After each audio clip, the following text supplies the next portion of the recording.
దేవుని నామమున మీ అందరికీ వందనాలు. మరి యొక్క దినము మనకు ప్రభు ఇచ్చాడు. దాన్ని బట్టి కృతజ్ఞతాస్తుతులు చెల్లిద్దాము. అదే రీతిగా రోజు మనము చూసుకున్నట్టు ఈరోజు కూడా యోబు గ్రంథము నుంచి 10వ అధ్యాయము కొంచెము క్లుప్తంగా చూసుకుందాము. దానికంటే ముందుగా ఒక చిన్ని ప్రార్థన చేసుకుందాము. మహాగణుడవైన దేవా, ప్రభువా, నీకే వందనాలు, స్తుతులు, స్తోత్రము నాయనా. అయ్యా, ఈ దినము మాకు ఇచ్చావు, దాన్ని బట్టి వందనాలు. అయ్యా, ఇప్పుడు మేము యోబు గ్రంథము నుండి 10వ అధ్యాయం ధ్యానించుండగా మాతో మాట్లాడమని, ప్రభువా నీవే మాట్లాడమని ఏస్తున్నామని అడుచున్నాం తండ్రి. ఆమేన్. అందరికీ వందనాలు. ఈరోజు యోబు గ్రంథము 10వ అధ్యాయం చూసుకుందాము. 10వ అధ్యాయం చూసుకునే ముందు 9వ అధ్యాయంలో ఏమైంది? 9వ అధ్యాయంలో యోబు తన బాధను వ్యక్తపరుస్తున్నాడు. యోబు ఏమంటున్నాడంటే, నేను నా బాధను ఎంతలా చెప్పుకోవాలి, నాకు ఎవరైనా మధ్యవర్తి ఉంటే బాగుండేది అని అనుకుంటున్నాడు. అలా అన్న తర్వాత 10వ అధ్యాయంలో మొదటి వచనం మనం చూసుకున్నట్టయితే, నా బ్రతుకునందు నాకు విసుగు పుట్టినది. అంటే ఇక్కడ స్టార్ట్ చేయడమే ఇలా స్టార్ట్ చేస్తున్నాడంటే, నాకు ఈ బ్రతుకు వద్దు అన్నట్టు మాట్లాడుచున్నాడు. దాని తర్వాత నేను నా మనసు విప్పి మాట్లాడతాను, నా మనసులో ఏముందో మాట్లాడతాను అని చెప్పి కొన్ని వచనాలు దేవుని ప్రశ్నగా చేస్తాడు. ప్రశ్నించిన తర్వాత తర్వాత తను ఎలా పుట్టాడు, తను ఏ విధంగా పుట్టాడు, మానవ జీవితము దేవుడు ఎలా సృష్టించాడు, వాటిని చేశాడు. దాని తర్వాత ఏమంటున్నాడంటే, నేను ఒకవేళ పాపం చేసుంటే నువ్వు నన్ను శిక్షించు, నేను ఒకవేళ నేనేమన్నా దుష్కార్యములు చేసుంటే నన్ను శిక్షించు, సింహము ఎలా వేటాడుతుందో అలా వేటాడి నన్ను శిక్షించు, నన్ను ఎందుకు పుట్టించావు, నా తల్లి గర్భంలోనే ఉండి నేను చంపేస్తే బాగుంటుందేమో అని చెప్పి ఇలా యోబు తన యొక్క బాధను వ్యక్తపరుస్తూ ఉన్నాడు. అయితే గ్రంథము ఈ అధ్యాయంలో చూసుకున్నట్టయితే తను దేవునితో మనసు విప్పి మాట్లాడము స్టార్ట్ చేస్తున్నాడు. తర్వాత తను ఎలా పుట్టాడు, తన జీవితం ఏంటి, తను పాపము చేసిన తను మంచివాడని, తను పాపము చేయలేదని, ఒకవేళ చేసినా తను శిక్షించమని, తను పుట్టినప్పుడే చంపేసి ఉంటే బాగుండేది, ఈ పాపములన్నీ ఈ కష్టాలన్నిటి ఉండేవి కాదు అని చెప్పి సింప్లిఫైగా ఈ అధ్యాయం. తర్వాత దాన్ని చూసుకున్నట్టయితే ఒక్కొక్క వచనము, కొన్ని వచనాలు అక్కడక్కడ మనము చూసుకుంటూ దాన్ని ఎక్స్ప్లెయిన్ చేయడానికి ప్రయత్నం చేద్దాం ఈరోజు. ఓకేనా? నా బ్రతుకునందు మొదటి వచనం, నా బ్రతుకునందు నాకు విసుగు పుట్టినది, నేను అడ్డు లేకుండా అంగలార్చెదను. యోబు ఏమంటున్నాడంటే, నాకు ఈ జీవితం ఇంకా చాలు, నేను చాలా కష్టపడ్డాను, నా జీవితంలో అనేక ఇబ్బందులు ఉన్నాయి, నేను అందరిని కోల్పోయాను, నా బిడ్డలను కోల్పోయాను, ఆస్తిని కోల్పోయాను, ఆరోగ్యాన్ని కోల్పోయాను, ఇంకా ఎందుకు నాకు ఈ జీవితము అని దేవుణ్ణి మొరపెడుచున్నాడు. నేను గట్టిగా ఏడుస్తాను. తర్వాత 2వ వచనంలో చూసుకున్నానైతే, నా మనసు విప్పి దేవుని ప్రశ్నిస్తాను, నన్ను ఎందుకు ఇలా చేస్తున్నావు అని అడుగుతాను అని చెప్పి అడుగుతున్నాడు. తర్వాత 3వ వచనం చూసుకున్నట్టయితే, దౌర్జన్యం చేయటం నీకు సంతోషమా, దేవుని ప్రశ్నించడం ఆరంభించాడు. దౌర్జన్యం ఎందుకు చేస్తుంది? దౌర్జన్యం ఎవరి పట్ల చేస్తారండి? మామూలుగా ఒక వీక్ పర్సన్ పైన ఒక స్ట్రాంగ్ పర్సన్ చేస్తాడు. అంటే నువ్వు నీతి నిజాయితీ ఎక్కడ ఉంటుందో, అన్యాయము అనే వ్యక్తి వచ్చి నీతిని తొక్కేసి దాన్ని స్మాష్ చేద్దాం అనుకుంటున్నా, అదే దౌర్జన్యము. అంటే నువ్వు నిజాయితీగా ఉంటావు. అంటే ఈ లోకంలో మనం ఒక ఎగ్జాంపుల్ చూసుకుంటే, నీకు ఒక వ్యక్తికి ఉన్నది ప్లాట్. ఆ ప్లాట్లో ఆ వ్యక్తి తన ఓనరు, కానీ ఇంకో వ్యక్తి వచ్చి ఆ ప్లాట్ని కబ్జా చేసుకుంటా ఉన్నాడు. అంటే యాక్చువల్ ఓనర్ ఎవరండి? ఒక అతను ఓనర్ అయితే దాన్ని ఇంకో అతను వచ్చి దాన్ని కబ్జా చేసుకుందాం అనుకుంటున్నావా, అది దౌర్జన్యము. అంటే ఆ రీతిగానే అంటున్నాడు, నువ్వు నా పట్ల దౌర్జన్యం ఎందుకు చూపిస్తున్నావు? తర్వాత చూసుకున్నట్టయితే, నీ నేత్రములు నరుల నేత్రముల వంటియా, నరులు ఆలోచించినట్లు నువ్వు ఆలోచించుచున్న వాడవా? అంటే మన నేత్రములు ఎలాంటివండి? మనము ఒకరు ఏదన్నా కొత్త వస్తువు కొన్నా, వాళ్ళు ఏదన్నా మంచిగా బిల్డింగ్ కట్టుకున్నా, మన నేత్రాలు అనేటివి చాలా చెడ్డవండి. మనం అనుకోవచ్చు మనం మంచి వాళ్ళమే, కానీ మన నేత్రాలే అలాంటివి. నీవి కూడా మంచి వాళ్ళలాగా అట్లనేనా? నువ్వు ఇతరుల పట్ల ఓర్వవా? లేకపోతే నువ్వు మనుషులు ఆలోచించినట్టు ఆలోచిస్తున్నావా? అంటే నాకు అది కావాలి, ఇది కావాలి, ఇది కావాలి, అది కావాలి అని మనిషి ఆలోచన ఎలా ఉంటుందో, మనిషి మనసులో ఎప్పుడు ఎలాగా ఉంటుందో, నువ్వు కూడా అలాంటి వాడవేనా అని దేవుణ్ణి ప్రశ్నిస్తున్నాడండి. అవును. మన జీవితాలలో కూడా మనం కూడా ఒక టఫ్ సిట్యుయేషన్స్‌లో పోతున్నప్పుడు, బాధలు, ఇరుకులు, ఇబ్బందులుగా వెళ్తున్నప్పుడు, మనకు గూడా మనసు విప్పి మాట్లాడాలనిపిస్తది. ఒక చాలా చాలా ఒక మనిషి తన జీవితంలో మనసు విప్పి ఎప్పుడు మాట్లాడతాడో తెలుసా? ఎప్పుడైతే తను హాస్పిటల్‌లో ఉన్నప్పుడు, సీరియస్‌గా ఉన్నప్పుడు, బెడ్ పైన ఉన్నప్పుడు, ఇంక నేను బ్రతుకను అనుకున్నప్పుడు, తను మనసు విప్పి మాట్లాడడం ఆరంభిస్తాడండి. అదే విధంగా యోబు కూడా ఇంక నాకు చాలు ఈ బ్రతుకు ఎందుకు? నన్ను ఇంతవరకు కష్టపెట్టావు. నన్ను ఇంతవరకు మొత్తం శిక్షించావు. ఇంక నన్నెందుకు నేను మాట్లాడతాను. నేను కొన్ని క్వెషన్స్ అడుగుతాను. దానికి జవాబు నాకు దయచెయ్యు దేవా అని ప్రశ్నలు ఆరంభించాడు. నువ్వు ఇంత దౌర్జన్యం నా మీద ఎందుకు చూపిస్తున్నావు? ఇన్ నీ కళ్ళు ఎట్లాంటివి? నీ యొక్క ఆలోచనలు ఎలాంటివి? ఇలాంటివా? అని ప్రశ్నలు అడుగుతా ఉన్నాడండి. అవును. ఈరోజు మనం కూడా మన దేవుణ్ణి అడుగుదాము. నువ్వు దేవా నాకు ఇలాంటి స్థితి ఎందుకిచ్చావు? అడగడంలో తప్పు లేదండి. మనం మనసు విప్పి అడుగుదాము. ప్రభువా నాకు ఇలాంటి పరిస్థితి ఎందుకిచ్చావు? అడుగుదామండి. తప్పు లేదండి.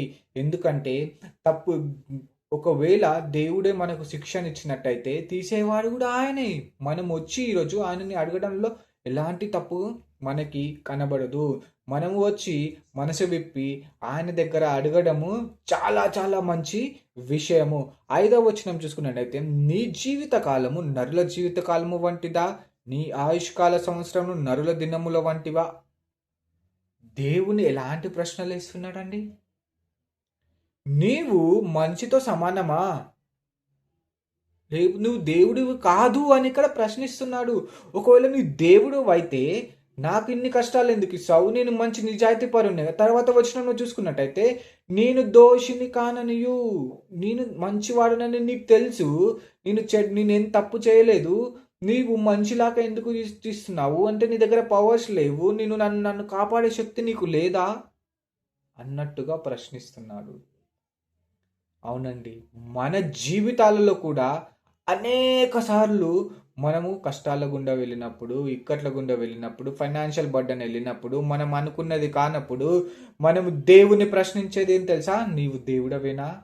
నీవు మనిషిలాగానే ఉన్నావు. ఒకవేళ నీ దేవుడవైతే నా ఆజ్ఞ ఇయ్యు. హూ ఈస్ గాడ్ అండి అకార్డింగ్ టు అస్. ఎవరికైతే శక్తులు ఉన్నాయి, ఎవరికైతే ఇంపాసిబుల్ థింగ్స్ పాసిబుల్ చేయగలరో వాళ్ళ దేవుడు. అది నాకు ఇన్ని గణము పోతా ఉన్నాయి. నేను అన్ని కోల్పోయాను. నువ్వు నా పైన దౌర్జన్యం చేస్తున్నావు. నువ్వు ఎలాంటి వాడవు? నీ దగ్గర శక్తి లేదా అన్నట్టుగా దేవుణ్ణి ఇక్కడ ప్రశ్నిస్తున్నాడండి. నీవు కూడా ఈరోజు ప్రశ్నిస్తున్నావేమో, తప్పు లేదు.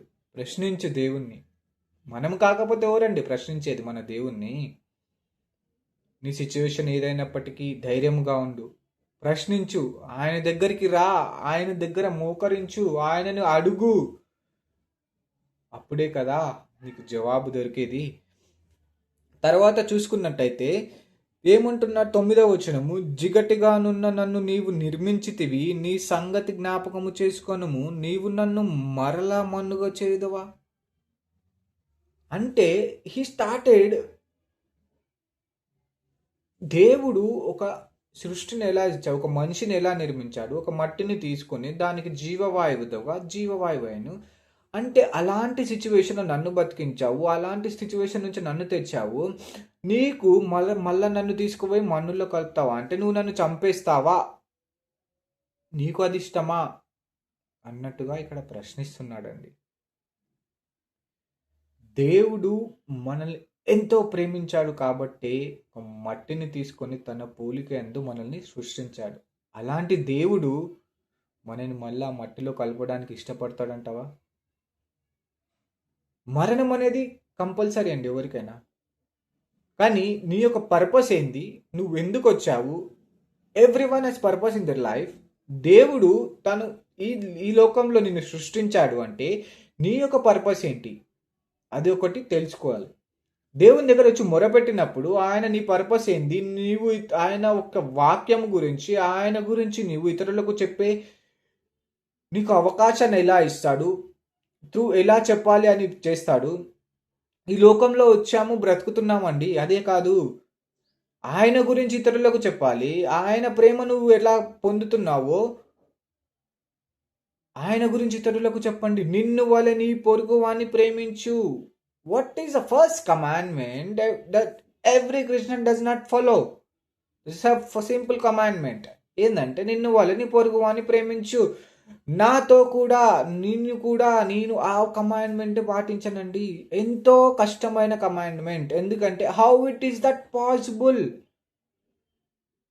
నేను ఒక పండ్లు కొన్నప్పుడు, నా దగ్గర ఒక భిక్షగాడు కనిపించినప్పుడు, నేను నా డబ్బులతో స్తోమత పెట్టుకొని కొన్నప్పుడు నేను కొనుక్కుంటాను, చేస్తాను. కానీ అదే అందులోకించి తీసి ఒక పండు అతనికి ఇయ్యను, అడిగినా కూడా ఇయ్యను. మళ్ళా దీన్ని చెప్పుకోవడానికి క్రైస్తవుని, మళ్ళా నేను దేవుని దగ్గరికి వచ్చి అడుగుతాను. అలాంటి సిచ్యువేషన్లో ఉన్నావా? నీవు ఇయ్యగలిగే సిచ్యువేషన్లో ఉండి ఎవరన్నా వచ్చి నీ దగ్గరికి సహాయం చేసినప్పుడు, సహాయం అడిగినప్పుడు నీవు ఎందుకు సహాయం చేయకుండా ఉంటున్నావు? సహాయం చేయండి. మీకు ఎంతగా సహాయం చేయగలుగుతారో అంత సహాయం చేయండి. సహాయం చేసే ముందు మీకు డౌట్గా ఉంటే ప్రార్థన చేసుకోండి. ప్రభువా, ఇతను ఈ సిచ్యువేషన్లో ఉన్నాడు, డబ్బు అడుగుతున్నాడు, లేకపోతే ఈ సిచ్యువేషన్లో ఉన్నాడు, ఇతనికి ఇది కావాలంటే నేను చేయగలుగుతానా? If you are able to help someone, please help them.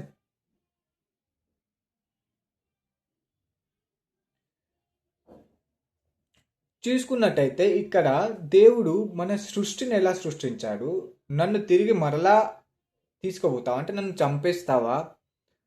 నాకు నా జీవితము ఎలా అంటే, ఒక మనిషిని ఏం చేశాడు, తర్వాత ఎముకలు ఇచ్చావు, దానికి ఎముకల పైన శరీరాన్ని ఇచ్చావు కప్పడానికి అని తన యొక్క సృష్టిని, తన యొక్క మనిషి నిర్మాణాన్ని చాలా గొప్పగా ప్రశ్నిస్తూనే కూడా చాలా గొప్పగా అండి. ఒకవేళ మనము డాక్టర్ని అడిగినా, how a baby forms in the mother um, అదొక బిగ్ క్వశ్చన్ కదండి. ఒక చిన్నవాడు, ఒక చిన్నది తన తల్లి గర్భములో ఎలా పుడుతుందండి? తనకి ఎముకలు వచ్చి, ఎముకలు పైన మళ్ళీ స్కిన్ వచ్చి, స్కిన్ పైన కళ్ళు, చెవులు, ముక్కులు, నోరు, మాట్లాడడానికి. How all these possible? అదే అడుగుతున్నాడండి యోబు ఇక్కడ. తన యొక్క సృష్టిని నీవు ఇంత గొప్ప దేవుడవే అని ఇక్కడ మాట్లాడుతున్నాడు. నీవు జీవమును అనుగ్రహించి 12వ వచనం, నా ఎడల కృప చూపితివి, నీ సంరక్షణ చేత నా ఆత్మను కాపాడితివి. నేను ఈరోజు బతుకున్నానంటే, నేను ఈరోజు మాట్లాడుతున్నానంటే అది నీ యొక్క కృపయే, నీ యొక్క బ్లెస్సింగ్సే, నువ్వు ఇచ్చినావు కాబట్టి నేను బ్రతుకుతున్నాను అన్నట్టుగా ఇక్కడ మాట్లాడుతున్నాడు. 14, 15, 16 వచనాల్లో మనం చూసుకున్నట్టయితే, ఒకవేళ నేను పాపము చేస్తే నా పాపానికి తగ్గట్టుగా శిక్షనియ్యు, నేను ఒకటి దుష్కార్యము చేస్తే దానికి తగ్గట్టుగా నాకు శిక్షనియ్యు. నువ్వు నన్ను సింహము వేటాడినట్టు వేటాడు. అంటే యోబు ఏమంటున్నాడు అంటే, నేను మంచివాడను, నేను ఏమి తప్పు చేయలేదు, అయినా నాకు ఎందుకు ఇంత కష్టాన్ని ఇస్తున్నావు? దిగులు చెందకు. మన జీవితాలు కూడా ఒకసారి కంపారిజన్ చేసుకుందాం. మనం కూడా ఏమి తప్పు చేయనప్పటికీ, ఏమి మన దగ్గర తప్పు లేనప్పటికీ ఇతరులు నిన్ను శిక్షిస్తున్నారేమో, ఇతరులు నిన్ను నిందిస్తున్నారేమో, సింహము వలె గర్జించినట్టు నీ మీదకి గర్జిస్తున్నారేమో. దిగులు చెందకు, భయపడకు. రా, మన ప్రభు దగ్గరకు వచ్చి మొరపెట్టు. ఆ పాస్టర్ ప్రే చేస్తే, ఈ పాస్టర్ ప్రే చేస్తే ఇది పోదండి. నీలో ఉన్న పరిశుద్ధాత్మ దేవుడు గొప్పవాడు. మోకరించు, ప్రార్థన చెయ్యు, నీకు ఖచ్చితంగా జవాబు దయచేవాడు మన యేసుక్రీస్తు ప్రభు. అలా అన్న తర్వాత 18వ వచనం చూసుకుంటే, గర్భములో నుండి నీవు నన్నేలా వెలికి రప్పించితివి.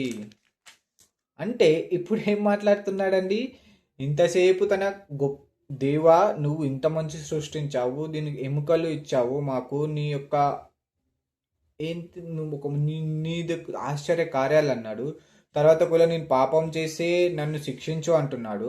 ఇప్పుడు ఏమంటున్నాడంటే, నన్నెందుకు పుట్టించావు? నా తల్లి గర్భములోనే ఉండి నన్ను బయటికి ఎందుకు తెచ్చావు? ఇంత అవమానాలు ఎందుకు భరిస్తున్నావు? ఇంత అవమానాలు నాకు ఎందుకు ఇస్తున్నావు? నాకు అప్పుడే చంపేసి ఉంటే బాగుండేది అంటున్నాడు. ఇంతలా ఇన్ని కష్టాలు ఇచ్చాడంటే ఖచ్చితంగా ఉంటుందండి. ఎందుకంటే యోబు జీవితము మనకు ఒక పెద్ద పాఠం ఏంటంటే ఫెయిత్, విశ్వాసము. యోబు తను ప్రశ్నించినట్టు మనము ప్రశ్నిస్తాము. యోబు తనకు మనసులో కలిగిన ఆవేదన మనకు కలుగుతుంది. మనము అలాగే మాట్లాడతాము.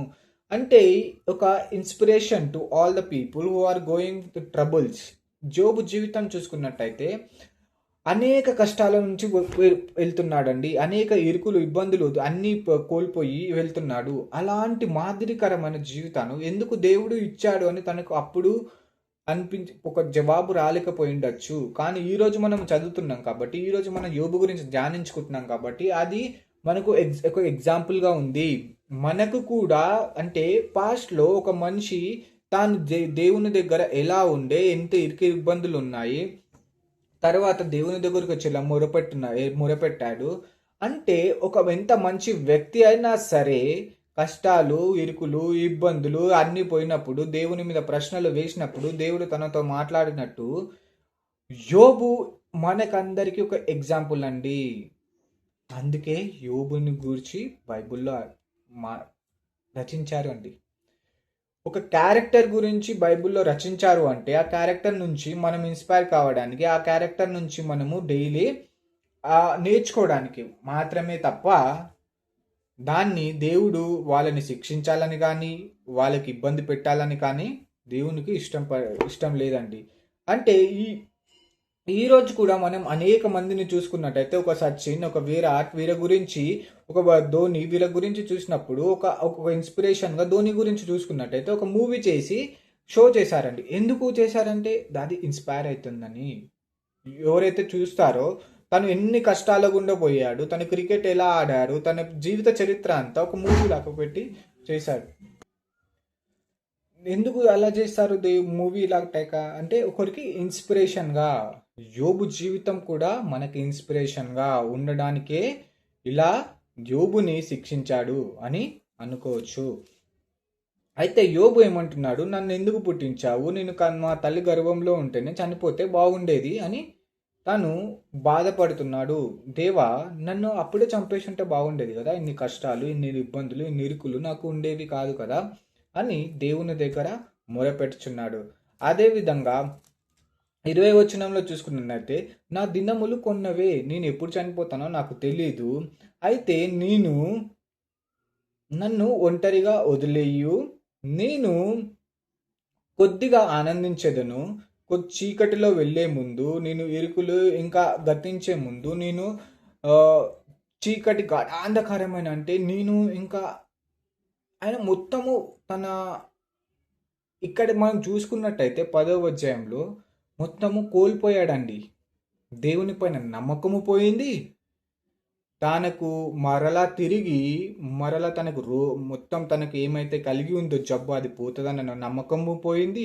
తనకు తిరిగి మరలా వస్తుందన్న నమ్మకము లేదు. తను బతుకుతాడని కూడా నమ్మకము లేదు. కానీ మనము యోబు చివరి అధ్యాయంలో చూసుకున్నట్టయితే తనకి కలిగిన దానికంటే రెట్టింపు కలిగింది. నీ జీవితంలో కూడా ఈరోజు దేవుని పైన నమ్మకము కోల్పోయావేమో, నీకు ఇలానే ప్రశ్నించాలని ఉందేమో. దిగులు చెందకు. నీ దినములు కొన్ని అని నువ్వు కూడా అనుకుంటున్నావేమో. Do not worry. Do not worry అనేది చాలా ఈజీ అండి చెప్పడానికి. కానీ అదే నీ జీవితంలో, నా జీవితంలో వచ్చినప్పుడు ఆ వరి అయినప్పుడే తెలుస్తుంది ఆ వరి ఎంతనో అని. మరి ఒకసారి మీకు చెప్తున్నాను, రా మన దేవుని దగ్గర మనము మొరపెడతాము. మరొకసారి క్లుప్తంగా చూద్దాము. యోబు ఏమంటున్నాడు, నాకు ఈ జీవితం ఎందుకు ఇచ్చావు? తన మనసారా విప్పి మాట్లాడాడు. ఇంత దౌర్జన్యం ఎందుకు చేస్తున్నావు దేవా? నువ్వు మనిషి లాగా ఉన్నావా? మనిషిలాగా ఆలోచిస్తున్నావా? నిన్ను నీతిమంతుడని, నువ్వు మనిషిని ఎలాగ సృష్టించావు అని తనకు గొప్ప కార్యములు చెప్పి, ఒకవేళ నేను పాపం చేసి నన్ను శిక్షించు, సింహము అటాక్ చేసినట్టు నన్ను అటాక్ చెయ్యు, నా తల్లి గర్భంలో ఉన్నప్పుడు నన్ను చంపేసుంటే బాగుండేది. నన్ను కొద్ది కాలము సంతోషింపజేసి నన్ను మరణింపజేయు. నేను మరణానికి వెళ్ళే ముందు, నేను చీకటిలోకి వెళ్ళే ముందు నన్ను కొద్ది కాలమైనా సంతోషంగా చెయ్యు అంటున్నాడు.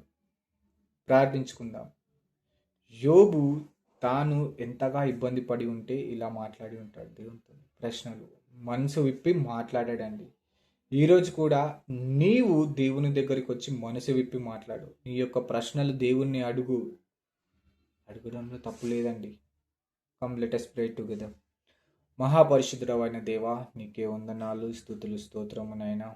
అయ్యా, యోబు తన జీవితంలో ఎన్నో ప్రశ్నలు ఉన్నప్పుడు మనసు విప్పి నీతో మాట్లాడాడు. దౌర్జన్యము చేయకు అంటున్నాడు. నరుల నేత్రాలు అంటే నీ నేత్రాలా అని ప్రశ్నించాడు. అయ్యా, తను మంచి వ్యక్తి, నేను ఏ పాపము చేయలేదు అని అంటూ ప్రశ్నిస్తూనే నీ యొక్క సృష్టి, నీ యొక్క మానవ సృష్టి మమ్మల్ని ఎలా సృష్టించావో దాని గురించి గొప్పగా చెప్పాడు. తరువాత ప్రభువా, తాను పాపము చేసే మమ్మలను శిక్షించమని అంటున్నాడు. అయ్యా, మేము మా జీవితంలో కూడా అయ్యా మేము అనేక ఇరుకులు ఇబ్బందులు పోచుండగా నిన్ను ప్రశ్నిస్తూ ఉంటాము. అయ్యా, మా ప్రశ్నలకు జవాబు దయచేయము. అయ్యా, మాతో మాట్లాడము. అయ్యా, ఎవరికైతే ఈ వీడియో చూస్తున్నారో నాయన, ఎవరైతే వింటున్నారో వాళ్ళ హృదయాలతో మాట్లాడు. వాళ్ళు ఏం తప్పు చేశారో వాళ్ళకి తెలిసేలాగా మొరపెట్టండి. వాళ్ళు వచ్చి నీ దగ్గర మనసు విప్పి మాట్లాడేలాగా సహాయం దయచేయమని. అయ్యా, మనసు విప్పి మాట్లాడినప్పుడు నువ్వు ఖచ్చితంగా మాకు జవాబు దయచేసే దేవుడవు కాబట్టి ఈ చిన్ని ప్రార్థన దీవించమని యేసునామమున నడుచున్నాం తండ్రి. Amen. Thank you all. Please subscribe to my channel.